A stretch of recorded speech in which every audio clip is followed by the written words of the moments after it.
WhatsApp beautiful people, ಎಲ್ಲರಿಗೂ ನಮಸ್ಕಾರ.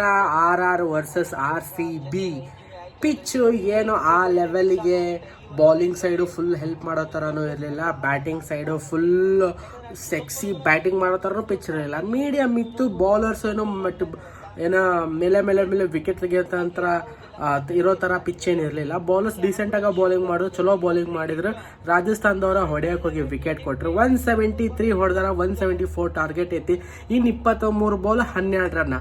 RCB ಅವರು ಫೀಲ್ಡ್ ಸಾಲ್ಟ್ ಅಂತೂ ಬಂದು 8 ಓವರ್ವರೆಗೂ ದನ ಅಂತ ಹೊಡೆದು ಅವನವನು ಕರೆಕ್ಟ್ ಬೇಸ್ ಮಾಡಿಟ್ಟು ಹೋದ. 196 ಸ್ಟ್ರೈಕ್ ರೇಟ್ನಾಗ ಹೊಡೆದು ಒಂದು 68-109 ರನ್ ಹೊಡೆದು ಹೋದ. ವಿರಾಟ್ ಕೊಹ್ಲಿ ಚಲೋ ಸಪೋರ್ಟ್ ಕೊಟ್ಟು ಸ್ಟ್ರೈಕ್ ರೊಟೇಟ್ ಮಾಡ್ಕೊಂಡು ಮಿಡ್ಲೊಳಗೆ ಒಂದು 4 ಹೊಡ್ಕೊಂಡು ಫಿಲ್ ಸಾಲ್ಟ್ ಪೂರ್ತಿ ಸಾಥ್ ಕೊಟ್ಟ. ಆಮೇಲೆ DDP ಬಂದಾಗ DDP ವಿರಾಟ್ ಇಬ್ರು ಸೇರಿ ಟಾರ್ಗೆಟ್ ಅಂತ ಹೆಂಗಂತೂ ಗೊತ್ತೈತಿ. ಬಾಲ್ ಟು ಬಾಲ್ ಬರೋವರೆಗೂ ವಿರಾಟ್ ಆರಾಮಾಗಿ ಸ್ಲೋ ಆಗಿ ಸಿಂಗಲ್ಸ್ ಡಬಲ್ಸ್ ಆಡ್ಕೊಂತ, ಯಾವಾಗ ಬಾಲ್ ಟು ಬಾಲ್ ಬಂತಲ್ಲ ವಿರಾಟ್ ಕೊಹ್ಲಿನೂ ಜಲ್ದಿ ಮ್ಯಾಚ್ ಮುಗಿಸ್ಬಿಡೋಣ ಅಂತ ಹೇಳಿ 6-4 ಹೊಡ್ಕೊಂತ ಒಂದೊಂದು ಓವರಿಗೆ ಮ್ಯಾಚ್ನ ಪೂರ್ತಿ ಹತ್ರ ತಂದ್ಬಿಟ್ಟಾರೆ. ಈಗ 4 ಹೊತ್ತು DDP 4 ಹೊಡೆದ. DDPಗೂ ಏನು ಟೆನ್ಷನ್ ಇರಲಿಲ್ಲ. ಅವ ಬಂದಾಗೂ ಪ್ಲೇಯಿಂಗ್ ಲೆವೆನ್ ಚೇಂಜಸ್ ಬೇಕಂತ ನಾವು ಹಾಕತ್ತಿದ್ವಿ, ಬಟ್ ಚೇಂಜಸ್ ಅವಶ್ಯಕತೆ ಇಲ್ಲ. ಅವೇ ಮ್ಯಾಚ್ ಒಳಗೆ ನಮ್ಮ ಈ ಪ್ಲೇಯಿಂಗ್ ಲೆವೆನ್ ಚಲೋನ ಆಡೈತಿ, ಸೊ ಚೇಂಜಸ್ದು ಅವಶ್ಯಕತೆ ಇಲ್ಲ ಅಂತ ಹೇಳಿ ಚೇಂಜಸ್ ಏನೂ ಮಾಡಿಲ್ಲ. DDP ಬಂದ 1 ಡೌನು ಆ್ಯಂಡ್ ಟಾರ್ಗೆಟ್ ಅಂತೂ ಗೊತ್ತಿತ್ತು, ಅಷ್ಟೊಂದು ಟೆನ್ಷನ್ನು ಇಲ್ಲ, ಜಾಸ್ತಿ ಸ್ಕೋರ್ ಮಾಡ್ಬೇಕಂತ ಹೇಳಿ. ಆಮೇಲೆ ಬಾಲು ಏನು ಆ ಲೆವೆಲಿಗೆ ಡೇಂಜರಸ್ ಆಗಿ ಬರ್ತಿಲ್ಲ. ಸೊ DDPನು ಆರಾಮಾಗಿ ಕೂಲ್ ಆ್ಯಂಡ್ ಕಾಮಾಗಿ ಆಡಾಕತ್ತಾನ. ಅವನು ಚಲೋ ಹೊಡೆದಾನ. 25 ಬಾಲಿಗೆ 35 ಹೊಡೆದಾನ ಆಲ್ರೆಡಿ. ಇನ್ನು 8 ರನ್ ಬೇಕು ಗೆಲ್ಲಕ್ಕೆ already. So already Salt RR ಒಳಗೆ ಯಶಸ್ವಿ ಜೈಸ್ವಾಲ್ ಚಲೋ ಬ್ಯಾಟಿಂಗ್ ಮಾಡ್ದ. ಒಂದು ಲೆವೆಲಿಗೆ ರಿಯಾನ್ ಪರಾಗೂ ಮಾಡ್ದ, ಸಂಜು ಸ್ಯಾಮ್ಸನ್ ಮಾಡ್ದ, ಧ್ರುವ್ ಜುರೆಲ್ಲು ಚೆನ್ನಾಗಿ ಮಾಡ್ದ.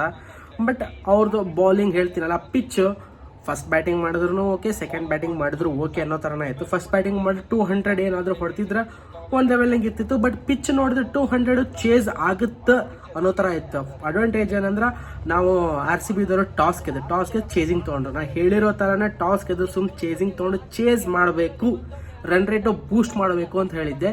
ಇನ್ನು 8 ರನ್ ಬೇಕಾ, 16ನೇ ಓವರ್ 17ನೇ ಓವರ್ನಾಗ ಚೇಸ್ ಆಗುತ್ತಾ. 3 ಓವರ್ ಇನ್ನೂ ಇದ್ದಂಗೆ ಗೆಲ್ತೀವಿ. 5ನೇ ಪೊಸಿಷನಿಂದ ನಾವು 3ನೇ ಪೊಸಿಷನ್ಗೆ ಹೋಗ್ತೀವಿ ಈ ಮ್ಯಾಚ್ ಗೆದ್ರೆ ಪಕ್ಕ. ಸೊ ಈ ಮ್ಯಾಚ್ ಆರಾಮಾಗಿ ಗೆಲ್ತೀವಿ. ಈ ಮ್ಯಾಚ್ ಆ ಲೆವೆಲಿಗೆ ಫುಲ್ ಎಕ್ಸೈಟಿಂಗು, ನೇಲ್ ಬೈಟಿಂಗು ಅನ್ನೋ ಥರ ಏನು ಇರಲಿಲ್ಲ. ಆರಾಮಾಗಿ ಬಂದ, ಫಿಲ್ ಸಾಲ್ಟ್ ದನ್ ಹೊಡೆದ, ಪೂರ್ತಿ ಬೇಸ್ ಸೆಟ್ ಆಗಿ ಹೋದ. ವಿರಾಟ್ ಕೊಹ್ಲಿ ಚಲೋ ಸಾಥ್ ಕೊಟ್ಟ.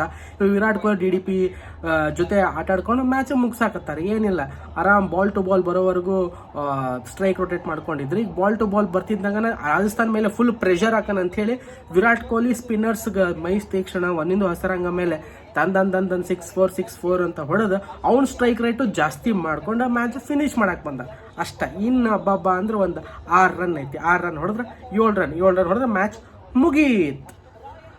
RCB 1 ಗೆತ್ತು. RCB ಮುಗೀತು. ಎಷ್ಟು ಇನ್ನೊಂದು 2 ರನ್ ಬೇಕಾಗಿತ್ತು, 3 ರನ್ ಬೇಕಾಗಿತ್ತು. DDP 4 ಹೊಡೆದ, ಮ್ಯಾಚ್ ವಿನ್ ಆದ್ವಿ. ಅವೇ ಮ್ಯಾಚ್ ಮತ್ತೊಂದು ನಾವು ವಿನ್ ಆದ್ವಿ. ಇವಾಗ ಥರ್ಡ್ ಪಾಯಿಂಟ್ಸ್ ಟೇಬಲ್ ಒಳಗೆ ಥರ್ಡ್ ಹೋದ್ವಿ. RCB Royal Challengers Bangalore won by 9 wickets. DDPಗೆ ಯಾವ ಟೆನ್ಷನ್ ಇರಲಿಲ್ಲ ಆರಾಮಾಗಿ ಏನು ಸ್ಕೋರ್ ಬೇಕಿತ್ತು ಆ ಥರ ಈ ಥರ ಏನೂ ಇರಲಿಲ್ಲ. ಆರಾಮಾಗಿ ಅವನು ಬಾಲ್ ಟು ಬಾಲ್ ತೊಗೊಂಡ, ಟೈಮ್ ತೊಗೊಂಡು ಆಟಾಡ್ಕೊಂತ ಸೆಟ್ ಆಗಿ ಅವನು ಹೊಡೆದು ಬಿಸಾಕ್ದ ನಾವು ಹೋಮ್ ಮ್ಯಾಚಸ್ನಾಗ ಒಂದು ಹೆಂಗೆ ಗೆಲ್ಬೇಕು ಅನ್ನೋದನ್ನ ಮಾಡ್ಕೊಂಡ್ಬಿಟ್ರೆ ಹೇಳ್ತೀನಿ ಕೇಳಿಸ್ಕೊ. ಟಾಪ್ 4 ಒಳಗೆ ಅಫ್ಕೋರ್ಸ್ ಕ್ವಾಲಿಫೈ ಆಗ್ಬೇಕು, ಬಟ್ ಟಾಪ್ 2ದಾಗ ಹೆಂಗಾರ ಮಾಡಿ ಕ್ವಾಲಿಫೈ ಆಗಕ್ಕೆ ಚಲೋ ಐತಿ. ಇನ್ನೂ 2.3 ಓವರ್ಸ್ ಒಳಗನೆ ನಾವು ಈಗ ಮ್ಯಾಚನ್ನ ಗೆದ್ದೇವಿ. ಇವಾಗ RCBದು 0.6 ಐತಿ ರನ್ ರೇಟ್, 0.6 ಐತಿ. 3rd ಪೊಸಿಷನಿಗೆ ಬಂದೈತಿ RCB. ಓಕೆ, 8 ಪಾಯಿಂಟ್ಸ್ ಬಂದೈತಿ. 6 ಮ್ಯಾಚ್ನಾಗ 4 ಗೆದ್ದೀವಿ, 2 ಸೋತೀವಿ. ರಾಜಸ್ಥಾನ್ 7th ಪ್ಲೇಸ್, ನಾವು RCB 3rd ಪ್ಲೇಸ್. ಇವಾಗ ನೈಟ್ ಡೆಲ್ಲಿ ಮತ್ತು ಮುಂಬೈ ಐತಿ. ನನಗನ್ಸೋ ಮಟ್ಟಿಗೆ ಡೆಲ್ಲಿ ಮುಂಬೈ ಚಲೋ ಆಗುತ್ತೆ ಮ್ಯಾಚ್, ಬಟ್ ನಾವು ಗೆದ್ದೀವಿ ಮ್ಯಾಚ್.